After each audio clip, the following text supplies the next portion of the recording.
Customise সেকশনে আমরা উইজেটের ব্যবহার কিছুটা দেখেছি। তো এই হচ্ছে আমাদের মেইনলি উইজেট সেকশন। তো অ্যাপিয়ারেন্স থেকে উইজেটে ক্লিক করলে আপনি টোটাল উইজেটের তালিকাটি পাবেন। তো এইখানে বাম পাশে দেখুন আমাদের অ্যাভেইলেবল উইজেটগুলো দেখাচ্ছে, আমাদের এই ওয়েবসাইটের জন্য কত ধরনের উইজেট আমরা ব্যবহার করতে পারি। দেখুন এখানে আর্কাইভ, অডিও, ক্যালেন্ডার এবং এখানে বিস্তারিত লিস্ট দেখাচ্ছে একদম এই পর্যন্ত। অর্থাৎ আমরা এই উইজেটগুলো বাম পাশে যে লিস্টে যে উইজেটগুলো আছে সেগুলো আমরা আমাদের ওয়েবসাইটে ব্যবহার করতে পারি। এবং ডান পাশে দেখুন ব্লক সাইডবার, এই সেকশনে এই উইজেটগুলো আমরা অলরেডি ব্যবহার করছি এবং সেখানে এই উইজেটের তালিকাগুলো দেখতে পাচ্ছি। তো এই হচ্ছে মূলত আমাদের ব্লগের সাইডবার। আমরা ডান পাশে এই সাইডবারটিতে আমরা এই উইজেটগুলো ব্যবহার করছি। শুধুমাত্র সাইডবারই নয়, বিভিন্ন থিমে আপনি দেখবেন ফুটারেও এরকম উইজেটের ব্যবহার করা যায়।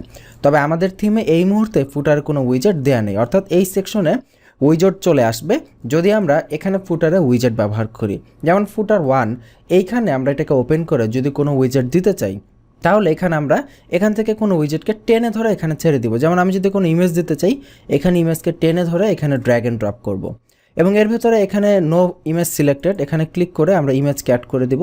ধরুন এই ইমেজটা দিতে চাচ্ছি, অ্যাড টু ইমেজ দিয়ে দিলাম। যদি এখানে টাইটেল দিতে চাই, এখানে দিয়ে দিলাম ইমেজ টাইটেল, দিয়ে সেভে ক্লিক করলাম। এবার আমরা এটা যদি রিফ্রেশ করি আমাদের পেজটি, দেখব ফুটার সেকশনে ইমেজ চলে এসেছে। এই যে দেখুন ফুটার সেকশনে আমাদের ইমেজ চলে এসেছে। এবার আমরা যদি আরও কিছু দিতে চাই, ধরেন ফুটার 2, এই সেকশনে আমরা যদি ধরেন এখানে কোনো একটা টেক্সট দিতে চাই, কোনো একটা টেক্সট নিয়ে আসলাম, যেমন এখানে দিলাম যে টেক্সট টাইটেল, এবং এর ভিতরে আমরা ডামি কোনো টেক্সট যদি দিতে চাই, আমরা লরাম ইপসাম থেকে নিয়ে আসি।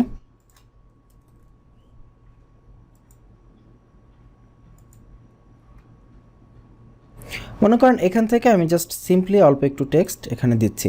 হয়তো অনেক সময় এমন হয় না যে অনেকে গুগল অ্যাডসেন্স ব্যবহার করে, সেখানকার কোড দিতে হয়, এখান থেকে যে টেক্সটে গিয়ে সেখানে সেই কোডটা পেস্ট করে দিতে পারে। তো এখানে সেভে ক্লিক করলে এবার আমি যদি এটাকে রিফ্রেশ করি, আমরা দেখব সেই টেক্সটে এখানে চলে এসেছে। যে দেখুন ফুটার 2তে এখানে সেই টেক্সটে চলে এসেছে। এইভাবে আমরা ফুটার সেকশন সহ একটি থিমে বিভিন্ন জায়গায় বিভিন্ন প্লেসের জন্য এরকম বিভিন্ন উইজেট থাকতে পারে। তো এই উইজেট দিয়ে আমরা একটি থিমের অনেক কিছুই বিভিন্ন পার্ট কন্ট্রোল করতে পারি। তো অনেক প্রিমিয়াম থিমে এই উইজেট ব্যবহার করে অনেক কিছু করা যায়। তো আপনি যখন থিম কাস্টমাইজ করা দেখবেন, তখন আপনি খেয়াল করবেন যখন আপনি নিজে প্র্যাকটিক্যালি কোনো থিম কাস্টমাইজ করতে যাবেন, সেখানে দেখবেন বিভিন্ন টাইপের উইজেট রয়েছে এবং এই উইজেটগুলো দিয়ে অনেক ধরনের কাজ খুব ইজিলি করে ফেলা যায়। তো এই হচ্ছে উইজেট। আপনারা এক একটা উইজেট ডান পাশে নিয়ে আসুন, এনে দেখুন কোন উইজেটটা কী কাজ করে। তো আবার এখানে আমরা যে অংশটা দেখতে পাচ্ছি সেটা হচ্ছে ইনঅ্যাক্টিভ উইজেট। ইনঅ্যাক্টিভ উইজেট মানে হচ্ছে, মনে করুন এখানে আপনি একটি উইজেট ক্রিয়েট করেছেন, এখানে অনেক টেক্সট আপনি লিখেছেন অনেক কষ্ট করে, এখন হঠাৎ করে কোনো কারণ আপনি চাচ্ছেন এই উইজেটটা এখানে রাখবেন না। সো এটা না রাখতে হলে আমরা কি করতে পারি, এটাকে ওপেন করে ডিলেটে ক্লিক করে ডিলেট করে দিতে পারি। তাহলে আপনি যে এই যে কোডগুলো লিখলেন কষ্ট করে, বা এখানে যদি আপনার ইম্পর্টেন্ট কোনো লেখা থাকে সেই লেখাটা কিন্তু ডিলেট হয়ে যাবে। কিন্তু আপনি চাচ্ছেন না লেখাটা থাকুক, কিন্তু আমি ওয়েবসাইটে এখন দেখাবো না, পরে যদি কখনো দরকার হয় আমি দেখাবো। তাহলে এটাকে এখান থেকে ক্লিক করে টেনে ধরে মাউসটা স্ক্রল করে নিচে যাবেন, নিচে গিয়ে এই অপশনে রেখে দিবেন। তাহলে এটা ইনঅ্যাক্টিভ হিসেবে থাকবে, কিন্তু ওয়েবসাইটে লাইভ দেখাবে না। যেমন আমি যদি এবার রিফ্রেশ করি, আমি দেখব ওয়েবসাইটে এই উইজেটটা এখন আর দেখাচ্ছে না। তো এইভাবে আপনি কোনো উইজেটকে ইনঅ্যাক্টিভ অবস্থায় রেখে দিতে পারেন। তো এই ছিল আসলে উইজেট, খুবই ইজি, একদম জাস্ট ড্র্যাগ অ্যান্ড ড্রপ এবং সামান্য কিছু এডিটিং।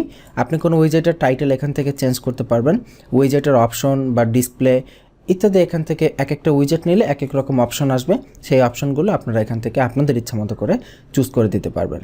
আগামী পর্বে আমন্ত্রণ জানাচ্ছি, এগুলো বাসায় প্র্যাকটিস করে ফেলুন। ভালো থাকবেন, আল্লাহ হাফিজ।